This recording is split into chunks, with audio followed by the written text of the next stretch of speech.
Hi.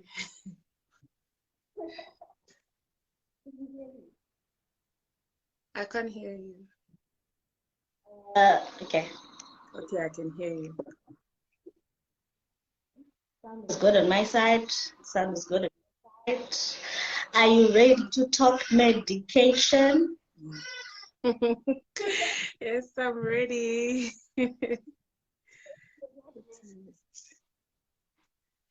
Your sound keeps on disappearing on me. Have you taken your meds yet? Yes, I have. I have.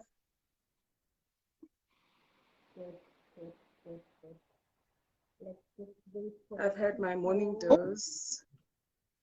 I haven't taken them for the afternoon because I normally take them at like 1. Time is almost 1. So you need to take your meds. Luckily for me, I only have the morning meds now. No more night meds for me. Yay! Yeah, I don't know what's happening with my glasses. Sorry, I'll be with you just now.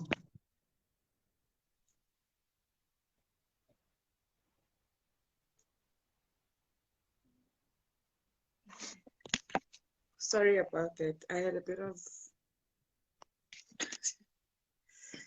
yeah. So, Inspired this. your sound keeps on going up and down, up and down.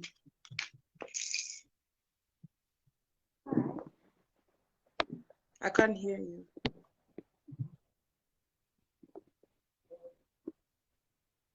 But I can hear you. Okay, now I can hear Can you. you I don't hear know me now? what's happening. Yeah, I can hear you. I can hear you. What are you doing? What are you doing to the sound? I don't know. Maybe when I move, the sound just goes left. Yeah, I'm no, not doing don't anything. move. Okay, don't move. Don't move. But Okay, this is what I'm taking right now. So I take it like 3 times a day. Huh? times a day, morning. Why do you have 3 Morning, pills? it's morning, noon, and night. I've got a bunch that I'm You are taking. on a high dosage, my friend. Very high. It's, it's very high. This is what I take in the morning. There's no shame in the meds game. We have to take.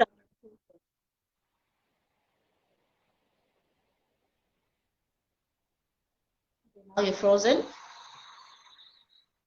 Lando, can you hear me?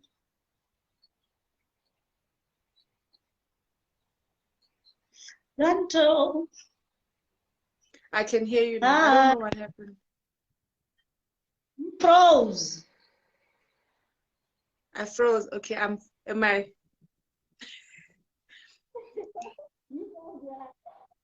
Put on a pause for me. Or maybe I should try the earphones. Maybe I should try the earphones next. Try the earphones, friend. You know, with me, I can't find mine. Easy takes your earphones and they're all over the place. Yes, like mine are all tangled up now. I'm trying to untangle them. Wow. There's Wi-Fi keeping us by the neck. Yeah, it's my Wi-Fi. Yeah. It's my Wi-Fi. Did you Did I? find the earphones? Yes, I'm trying to untangle them.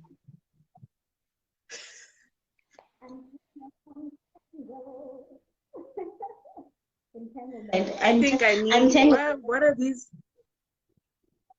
What are these expensive things? Earpods. Earpods or wireless? And is low. Wireless. Yeah, I know. The rand is low. The rand is low. Okay. Not sure if one. What's the time? What's the time? Ah, just 1 minute to one.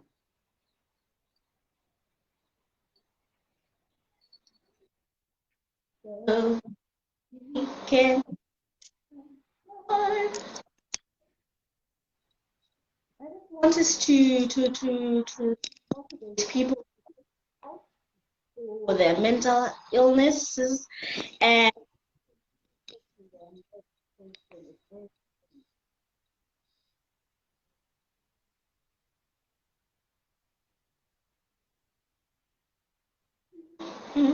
can you hear me now, friend? I can hear you. The purpose of this live is for us to just give mental health motivation to people because people are shy on taking medication, and some say, I've been on the meds, but they're not working. And there are people that say, I had a friend who started the meds, but now it seems like the friend is getting worse instead of getting better. So that is the purpose of this live, and then we share our self-care routines. And just a disclaimer, friend, we are not therapists. I'm not a therapist. I'm just a mental. And I'm on my journey with fighting depression. Over to you, friend. Are you a therapist? I'm not a therapist.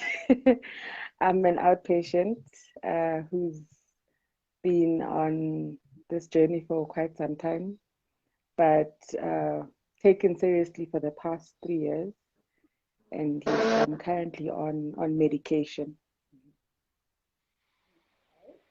Oh yeah, and we get to tell people about our time in the hospital.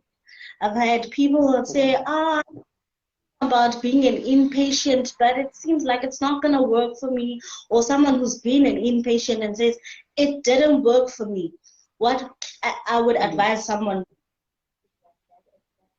you need to play an active role in wanting to get help. There's no need for you to go into the hospital. You're not going to participate in the group sessions. You're not going to participate in your one-on-ones with your psychiatrist and your therapist, and then you'll come back and say, I didn't learn anything. Remember, everything is in your mindset. So as someone who says, I've been an inpatient, but I didn't see any difference. Also, when you are a patient, you must also weigh your options. If you've got an option of changing psychiatrist or psychologist, you need to also be comfortable in the environment.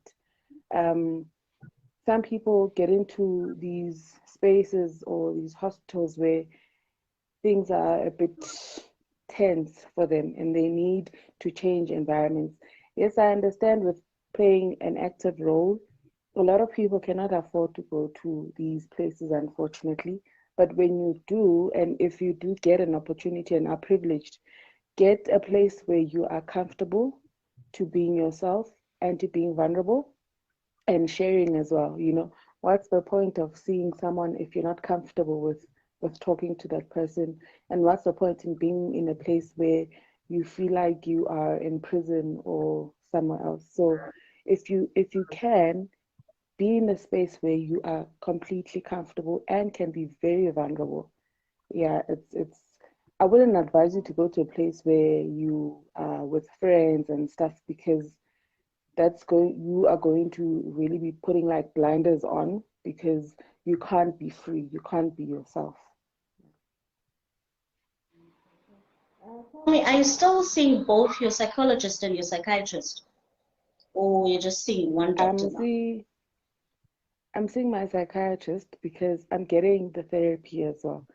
Rather than her prescribing, we have our session. So it's going to be quite expensive to be seeing two people at at the same time. And you find that if you're seeing the psychiatrist this week and next week, I mean, that's very expensive. Travel expenses as well. You must also consider that, so it's quite an expensive illness, unfortunately. Uh, I don't know how people do it.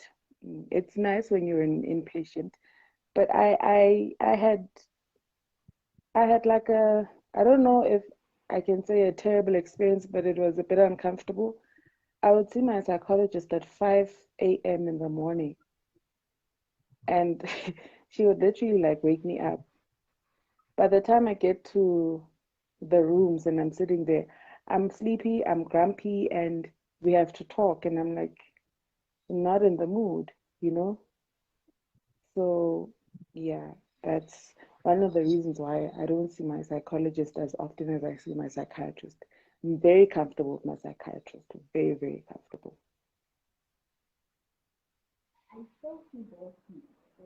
Psychologist, I see her every other week when I feel like I need to talk. Like now she's been on Mm-hmm. leave and she came back last weekend. My psychiatrist, I see her every 3 months. So for me, I cannot be like sitting here, dying with anxiety, and I'm only gonna see this doctor in 3 months' time. So I think it Mm-hmm. works like that. They balance each other, but I have something to share.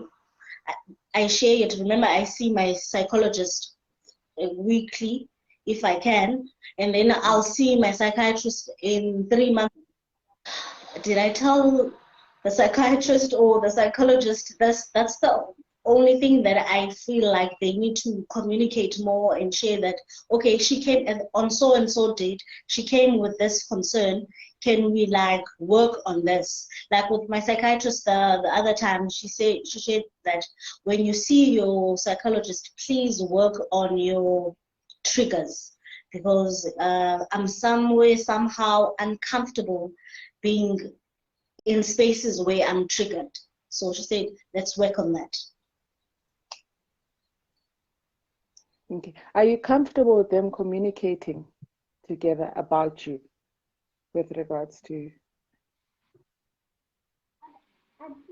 It's friend because I feel like sometimes I get frustrated because I told the story before, now I have to tell it again. Remember, these are different doctors, they are not in the same place. Now I forget. I think I'm catching up from what we spoke about, but forgot this doctor doesn't even know the story. So let me start from the bottom for me. Let them share notes.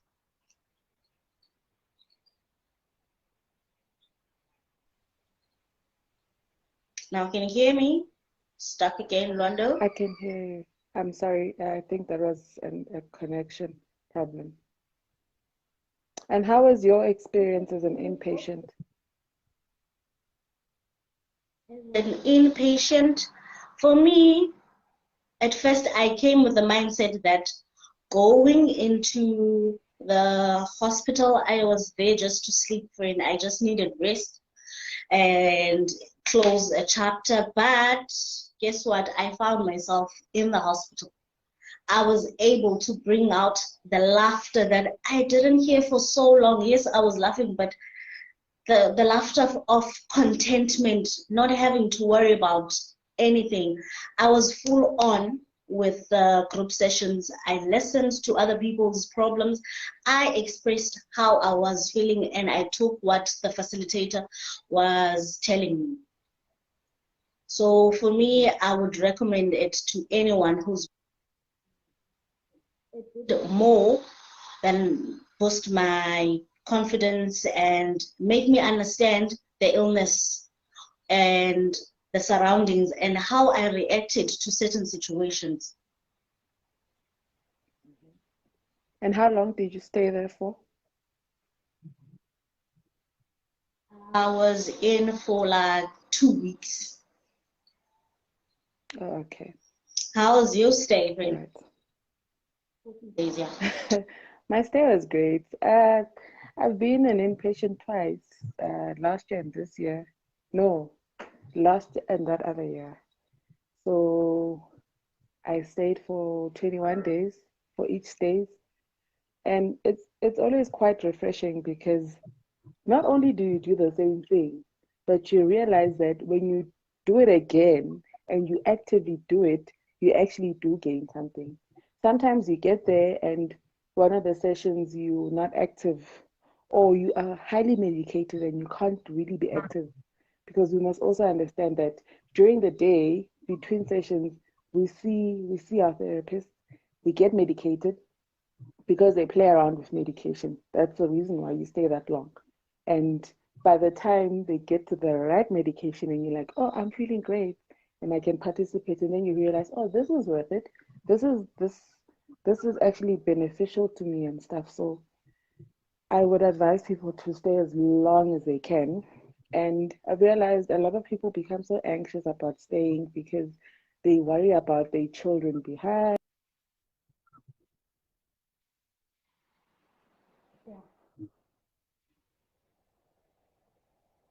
That's the reason why you are an inpatient. You're there so that you can take care of the people that you are supposed to take better, but you need to take care of yourself first before you can work. Exactly, yes. Self-care, self-care. I think it was in March that says South Africa is amongst the worst rated in mental health. And for me, it shook me because I have that relationship with my psychologist. I texted her on WhatsApp and I was like, I'm reading this article and this is giving me more a more push for me to advocate for mental health because me and you were fortunate that we are on medical aid and we can see these doctors and we can be inpatient. What about people that just don't have the funds? They're waiting for the government to provide. What do we then say to them? Yes.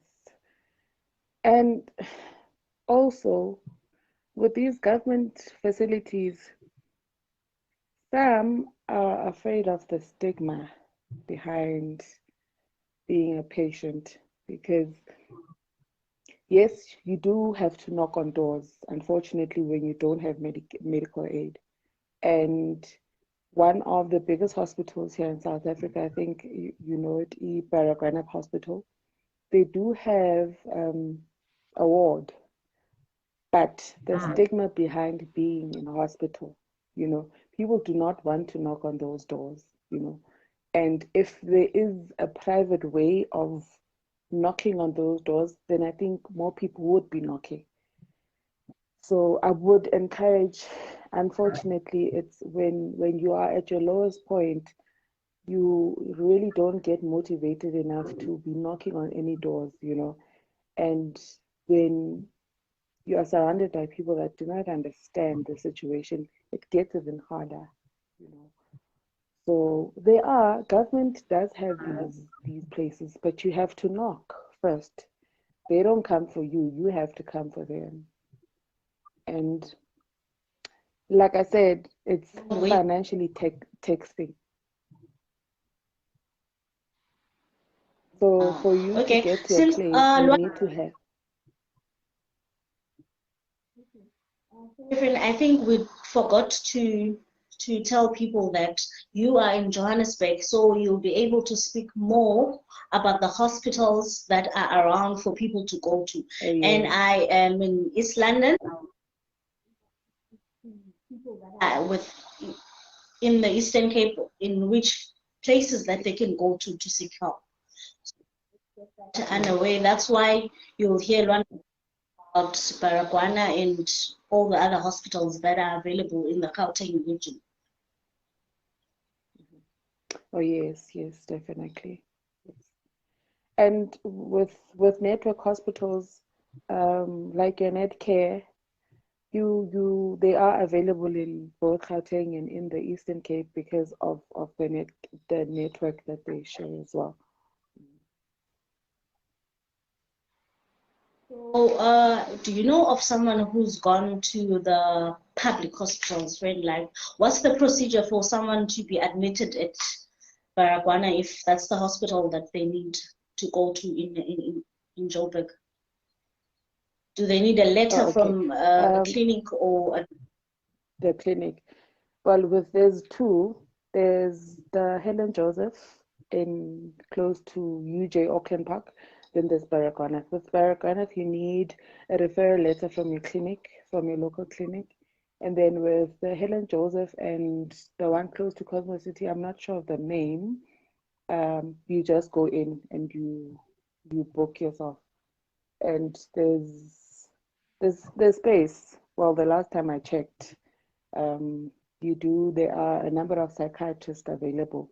With the Baragwanath one, it becomes almost tedious because you need to first consult in a clinic and get the letter from the doctor before you can go in there. And they admit you in a psych ward. But unfortunately, they do not have sessions where they have facilitators who are just sleeping the whole day. So with the Helen Joseph and the other, I forgot. I'm sorry, I forgot the name. They have active sessions. which hospital were you in, friend? I was in Ageso Park Town. It's a it's a net care. It's a net care network. It's under net. I'm sorry, I did not get that. For me, you have activities for the whole day. Yes, yo. By the time you get to bed, you're so tired. It starts from eight to 5. It's like you're in school. It's like an entire process. There's gym as well. There's meditation. There's a lot of things that you do, and you almost feel like a kid when you participate in those things because you have those dancing sessions, and it's quite a. And I think for the first few days you become a bit confused, but after that, I think that's when people actually loosen up, you know, and they participate and stuff. Yeah. It's a carefree environment. I was admitted And at yours, was it the Life whole St. day? Mark's here. The whole when you got there, it was like you get a timetable, the whole paper from 7 in the morning till 10 o'clock. Everything is written down. Group session, group session, group session, group session, and you're like, I thought I was gonna sleep here and only see my doctor on days where they come and like, no, there's no sleeping. But the group sessions were so beneficial. Hearing other people's troubles, you think like, okay, oh, I thought I had troubles, or I thought my troubles were bigger, but there are people that are in the same boat as me, or there are people Yes. that are having it bad. And there was, what is this, volleyball, and there's running, there's coloring, there's beadwork, there's a whole lot of activities to do, friend, and you're like, I love the and there's the beadwork. couch. There's the couch friend for our free Yeah. time. I met a few people that cameras around and you're like, guys, please don't laugh too loud. And like they'll think that we are cuckoos. It's nice to laugh around an illness, not just being like, oh, the group's thirsty or the heavy today. And if you participate in the group sessions, that's what I felt for me. That's what helped me because I was grouped in the anger management group, which was called Group One. For me, I had a lot of anger, friend, and grief from all the trauma that I've experienced, but I came back lighter. Things can happen now, Mm-hmm. and I brush it off, and I'm like, ooh, no, I'm not going there. Even if a trigger comes, and I'm like, okay, what would the old Aviva before I went to the hospital do? I would be a mess and whatnot, and I'd be like, but now I like, let me laugh about it, or let me just ignore it. And there's also Makiwane. It has a what here in the Eastern Cape. People can call there, and people can then be directed as to how the procedure works to get admitted. But guys, what I would say is that with mental health, it's like any other disease or illness. You can't treat it with a GP. A general practitioner will just give you what they see, or you have an eye or a toothache, and then you just go to the clinic. You need to go to the dentist if you have a toothache. So if you have, or you go to the GP and they, I think this is depression, try and get in to see a psychologist or a psychiatrist so that they can give you the right dosage.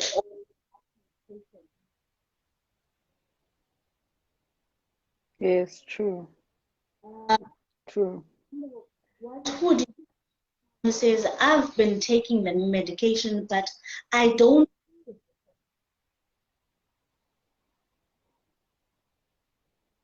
Remember, with those with medication, there are different types of doses, and they normally start you on the lowest. And when you see a GP can give you a very high dose or a very low dose. So that's why when you take medication, sometimes it feels like you're getting worse instead of better, and there is no difference. It's because with each medication, there are different types of doses, and they play around with the medication. And remember, when you take medication, sometimes you may take it for emotional what do you call it, frequencies, when your emotions play around with you. And sometimes you may not know that you have bipolar, and you need something to work hand in hand with the bipolar or with the ADHD. So it's there are dual diagnoses when it comes to medication. So that's why you would need to consult a specialist so that they give you medication according to what you are diagnosed with.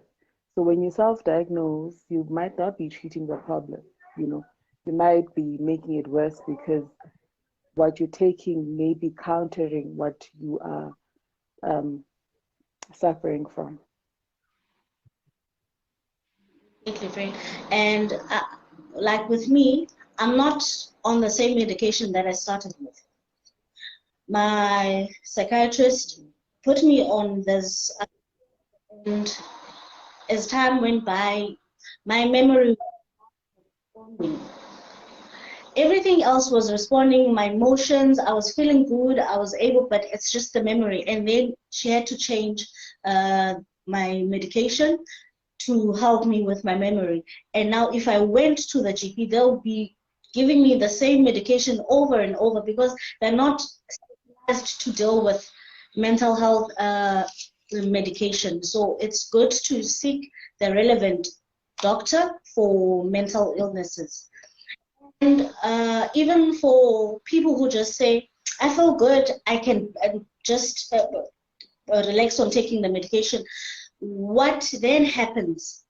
My doctor explained to me is that you need to be on the medication for at least 6 months for your body to respond to the medication. So now if you take the meds for a month or 2 months and then like, I feel good now, I think I'm good, or this medication, it's like they are making me worse. They haven't made any difference in your body, so you need to continue taking your medication. You had a point of London where you, how do you feel? Sorry, I did not get that question. Have you had a point where you felt good and said, no, I'm stopping medication, and then how do you feel afterwards? It's actually the other way. sometimes it doesn't happen as often now. It used to happen where I was really, really feeling good. And I don't know, some little devil would whisper in my ear saying, we don't want to feel good the next day, so we're not taking any medication. We just want to mope around and feel sorry for ourselves.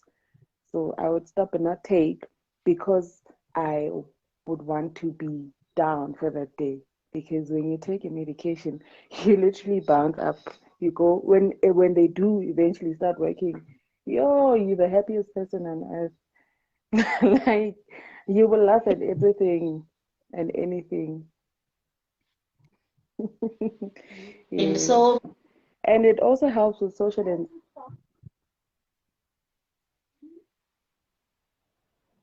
don't it stop also your helps with medication just social because you're anxiety feeling as well. No, like with me. don't ever stop. After I came out from the hospital, I was feeling good, and I was like, okay, I went hiking. Went hiking with my husband, and I like I forgot to take the meds before we went hiking.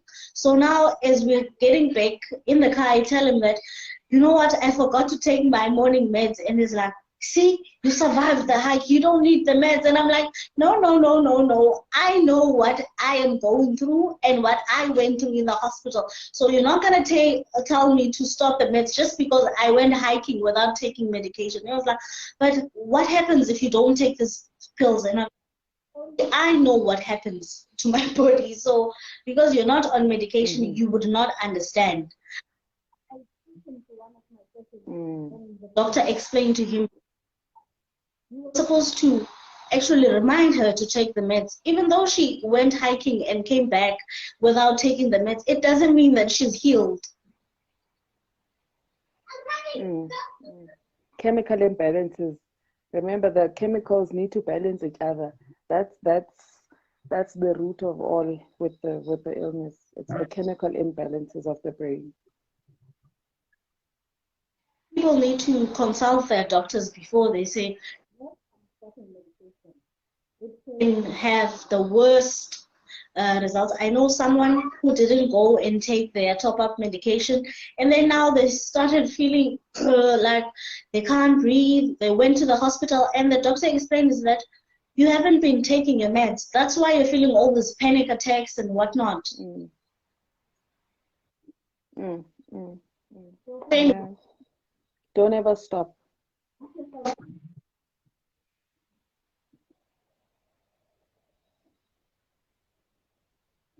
what's your self-care routine, I Lwando? didn't get that. My self-care Self-care routine. routine, friend. Oh, so okay. So in the morning, I have made it my goal that when I open my eyes and I decide to get out of bed, I grab my bag. This is the bag, got everything inside. So I grab that and I take it to the kitchen and I drink my meds and I have my tea, then I have my cereal, and then I have my shower and the day progresses. And then after lunch again, I grab my bag and with my bottle of water and the day progresses. 5:30, that's when the routine starts again. I grab my bag and my bottle of water and the day progresses. It's important to also take a shower or a bath. Your bath salts and with everything nice, friend, and you feel so good. Yes. Mm-hmm. That's very important. Because if you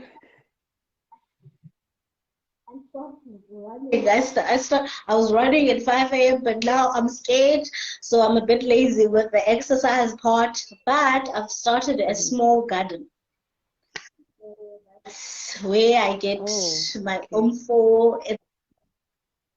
It's us time, no phone, no nothing, no noise, no outside noise. It's just me focusing on my gardens, my spinach, my lettuce, and my onions. I'm there. We are one. And my coloring books. I color. And do Mm, you know yes. that I've been a mom? But I've never went shopping, friend, shopping for myself and not come back with something for my little daughter. But for the first time after coming out of the hospital, I went shopping for myself and I didn't feel guilty about it. I closed my eyes, literally, I was like, I'm not looking in the. I used to be mad at my husband. He'll come home with, take his worth like 2,000 rand, and I'm like, come on, you're a dad. Why don't you think of it? I was like, no, this was my shopping. But now I understand what self-care means. Taking care of me, making yourself feel good. Solo dates, friend. Solo dates. Coffee all by myself. Feel. I read and I go out more. Make my hair, friend. I know the last time you saw me, I almost shaved my hair. Wow. You look so Yes, good. girl. Yes, girl. At least I'm trying out lipstick. It feels so good to feel And now good. that we can take off our masks, so. You know, and there are days when I don't feel like, and you're like, ooh, and when you go into social media, you see a whole lot of things that make you sad, like this kids that died yesterday here in East London. That I had a headache the whole day, friend. It so much of me. I put myself, I'm a mom to an 8-year-old, so the youngest child there was 13. I'd be sleeping and my child is out. 13. What could I do in that situation? Or it's a family member.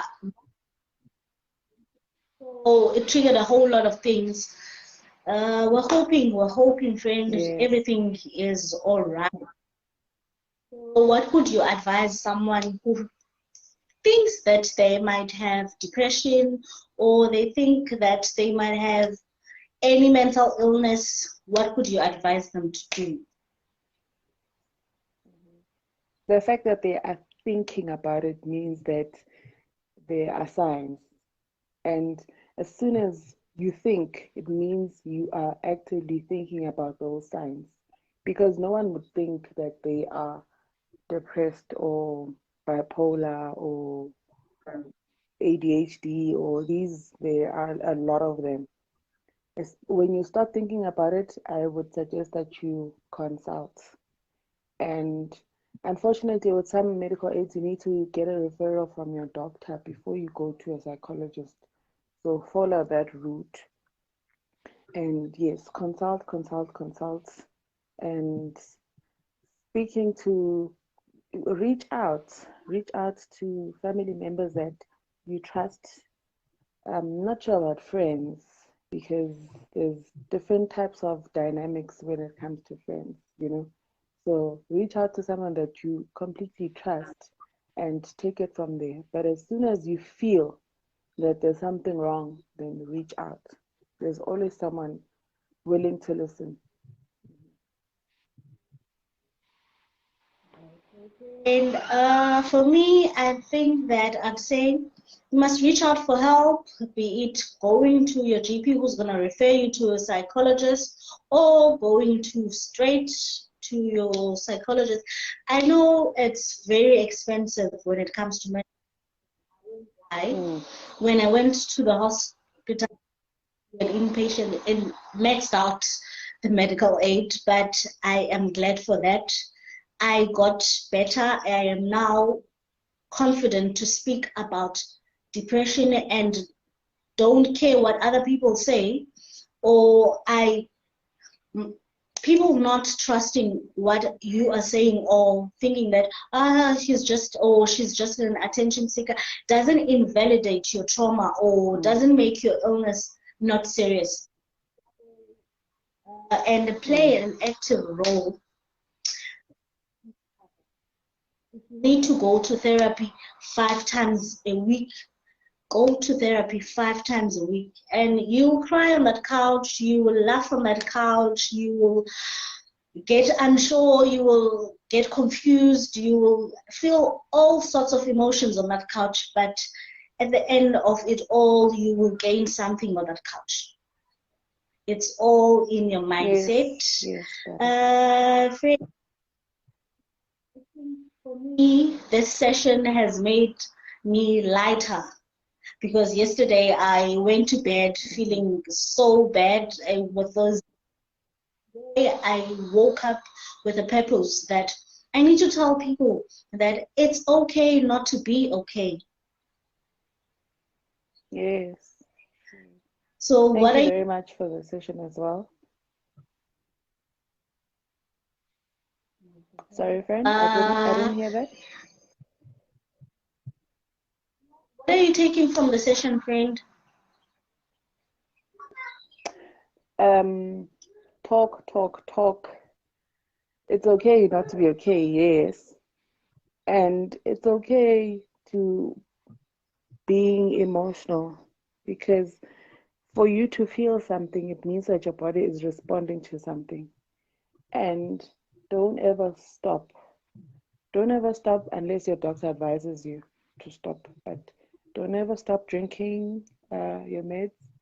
And if you feel like you're on the edge and you need to be admitted, do it. It's for you, and for you to feel better, and for you to actually acknowledge that you've taken care of self. You need to be selfish as well. Any organizations that you know of in the Johannesburg area where people can go for counseling? I know SADC has a free WhatsApp line that people can contact for online therapy. So organizations. Oh, it's SADC is I would advise people to go on SADC because I fully trust it, and it's an organization where be you won't feel like you are left out, because with some organizations it's touch and go. So I think I'm very comfortable with sharing SADC. There are other online groups, your AA and NA groups. You get links to join other groups when you join the AA and NA group. Yeah. Oh, I was part of a campaign last month with SADC and the Couch. It was Mental Health Matters campaign, whereby you wrote mental health matters and took a picture, and then you write why mental health is important to you, what you do for advocating, or just why do you feel like mental health is important to you, and you tag other people. And the campaign was to raise money for toll-free numbers for here in South Africa for people to get online therapy. It was such an amazing campaign, friend. I think I've pinned the video onto my wall. And there's also, SADC has introduced support groups here in East London. They have it on Friday here in Vincent Methodist.